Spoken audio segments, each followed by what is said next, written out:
E aí eu pergunto para você agora, eu quero que eu vou começar a perguntar, posso até fazer uma enquete que eu não sei nem como que eu vou fazer, mas posso. Como que, pronto, dá para fazer, o que é isso aqui? Isso aqui não. Como você definiria, como você define sua encarnação? Calma. Mais ou menos vai todo mundo aqui. Turbulenta.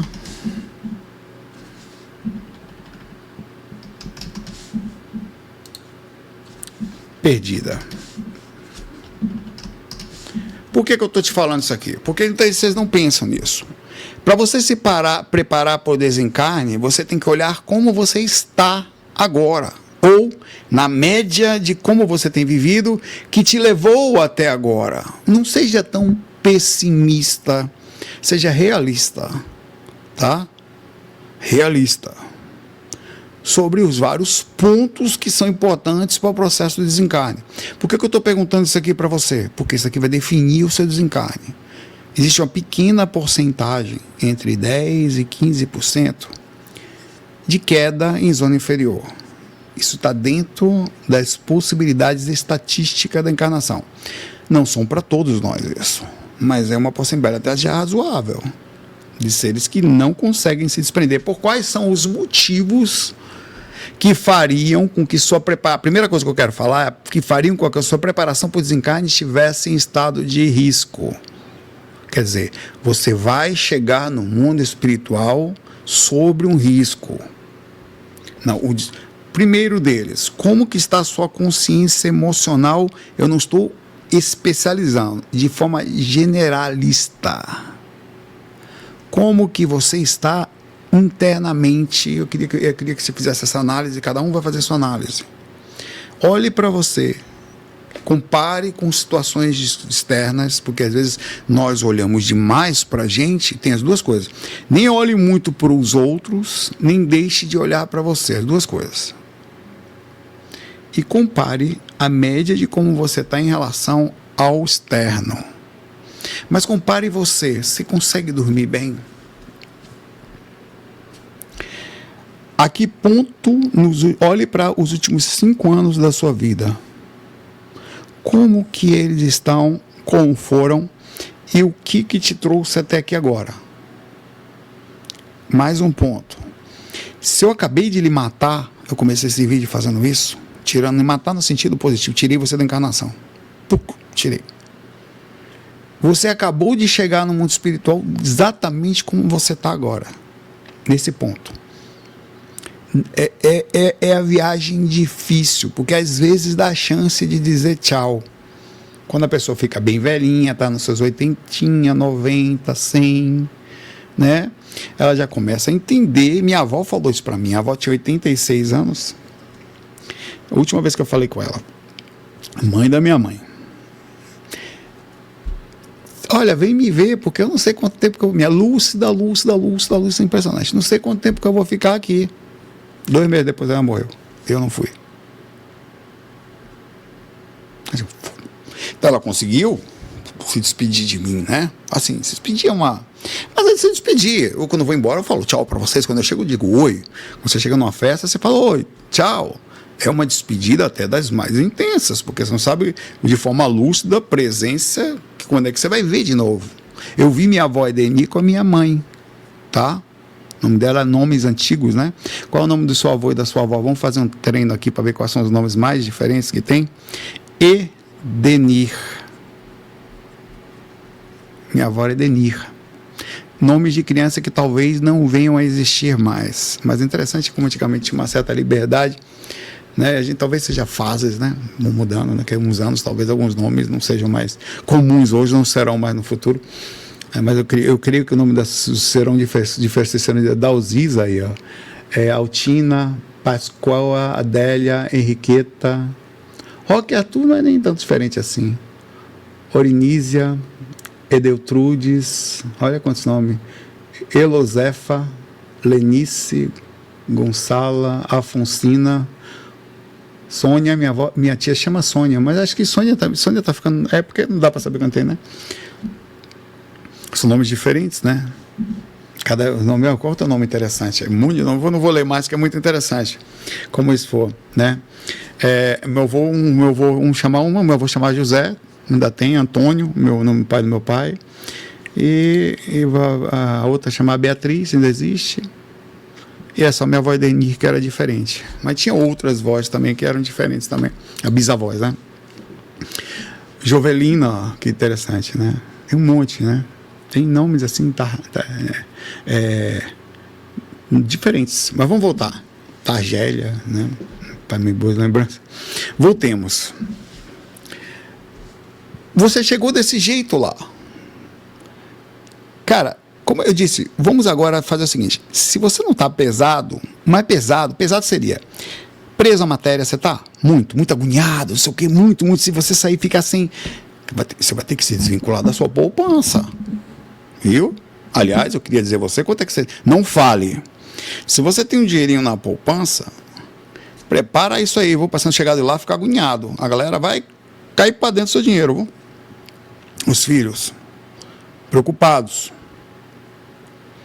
Isso acontece, é natural. Então já se preocupa de agora, passando chegar do lado de lá, ficar se batendo. O espírito percebe, ele sente um. Então já faz esse negócio agora, é um negócio chato isso, tá? De fato acontece. Isso aí, você tem que se desvincular, porque começa a acontecer, se você não está desvinculado, você juntou isso a vida inteira. Você juntou isso a vida, se preparar para o desencarne, se preparar para o desvínculo das coisas que você passou décadas juntando.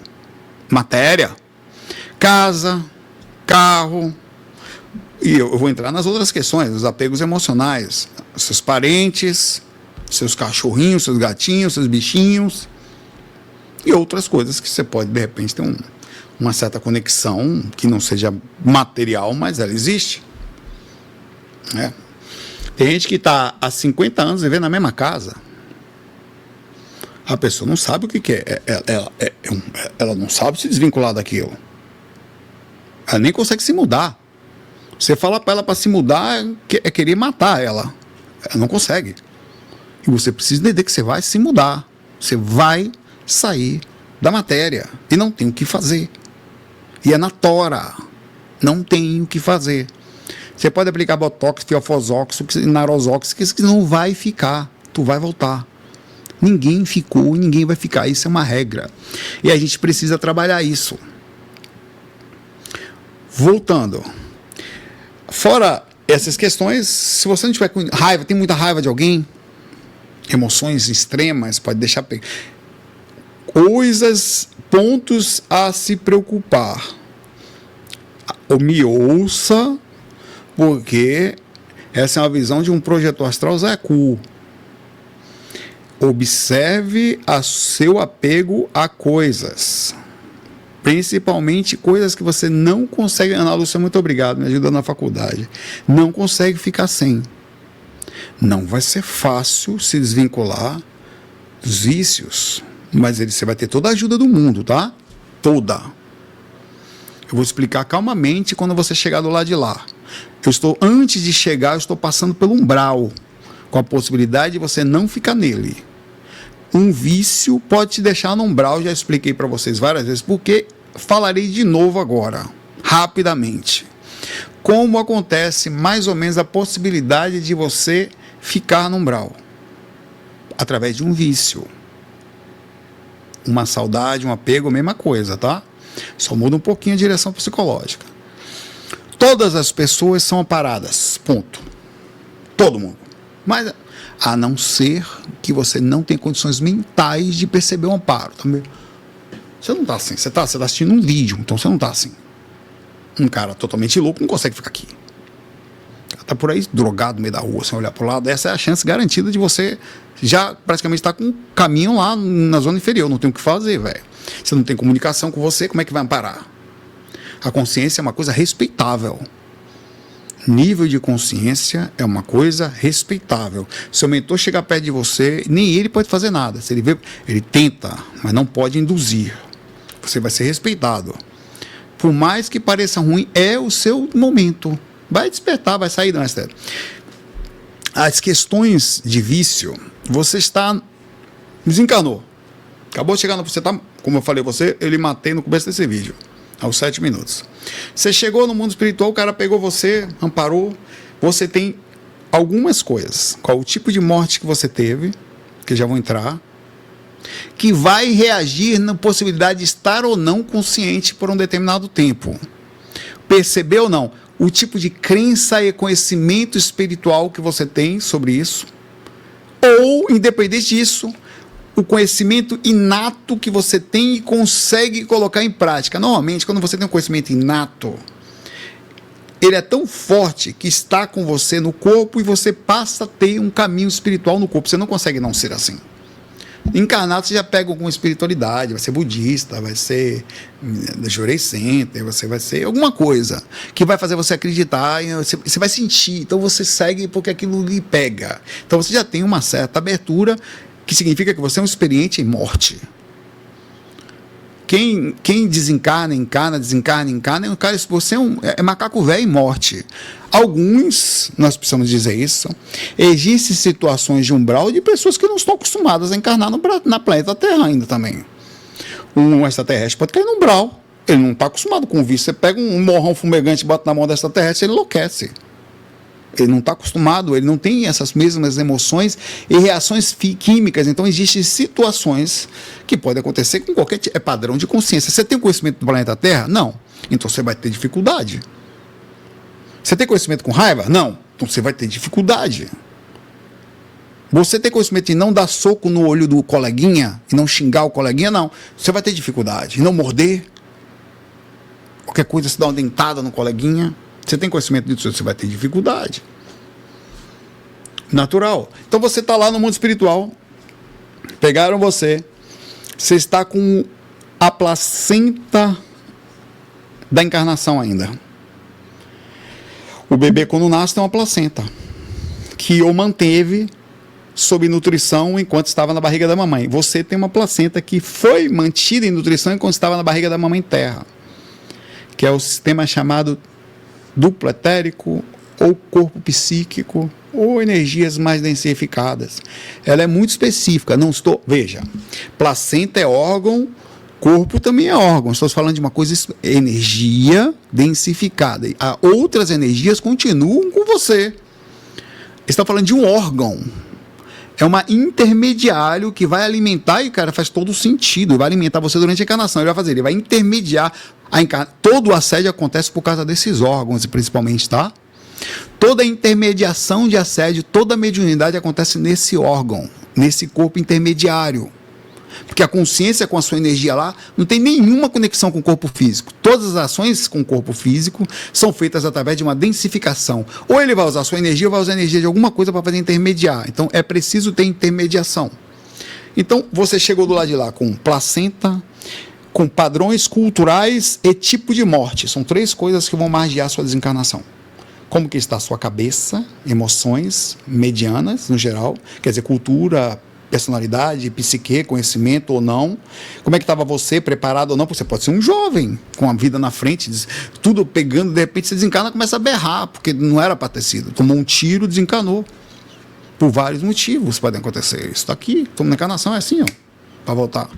Só o corpo não poder mais lhe compor aqui, por algum motivo, pega um Covid e cai. Tá tudo bem, cara, a vida continua. Isso aqui é só um veículo emprestado, é muito ruim porque você deixa de estar naquela família, naquele DNA, naquele segmento que você tinha coisas ou não para fazer, karmas para responder, coisa certa para fazer. Não deu. Então eles pegam você desse jeito, ó, vem cá, filho. Você é um bebê que acabou de nascer extremamente necessitado, confuso, como um bebê nasce. Aqui você nasceu lá, voltou. Um bebê nasce aqui, a única diferença é que o espírito volta e fica num padrão de consciência que eu chamo padrão não... Cadê minha luz? Ah, tá na coisa. Padrão não focal. Eu vou usar a lanterna do celular. O padrão focal é o seguinte. Espera aí, vamos aqui. O padrão focal é isso aqui. Nossa! O padrão não focal é o padrão do encarnado. Não tem luz. Ele não lembra assim, ele lembra aberto. É meio assim, sabe? Nossa, eu acho que é por aqui. Não, velho. É assim, é meio não focal. O desencarne, ele é meio focal. Isso causa um problema. O bebê, quando nasce, ele apaga a consciência do espírito. Então o espírito consegue nascer amortecido. Ele não lembra direito da mãe, de onde veio. O corpo faz isso. O próprio sistema de não desenvolvimento, da não conexão. Você vê até a fontanela dos bebezinhos. Tudo bem, tá tudo, você não tem nem condições de processar. Está usando um veículo. O veículo vai lhe limitar. Ele vai fazer isso com você. O retorno, não.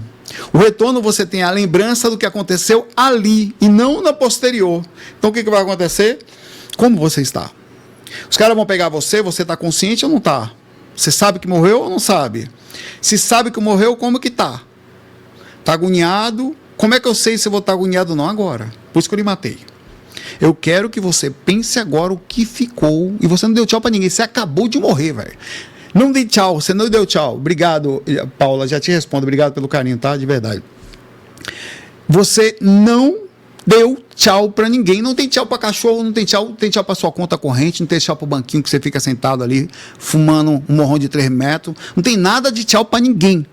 Morreu Maria Preá, você é a Preá que morreu. Tá? Ou José, ou Zé Preá ou Maria Preá. Você está lá. Peguei você nessa condição, você agoniado com aquela energia acontecendo, não sei se você morreu de AVC, se você teve um infarto, aliás, 10 milhões de pessoas morrem de infarto no mundo. 3 vezes a população do Uruguai. É a coisa que mais mata. Tem algumas coisas encaminhando para matar mais do que isso, mas por enquanto ainda é. Pá. Por ano. Tá? 3 vezes a população do Uruguai morre de infarto. Então a chance de você morrer de infarto é alta. Tá? Pum.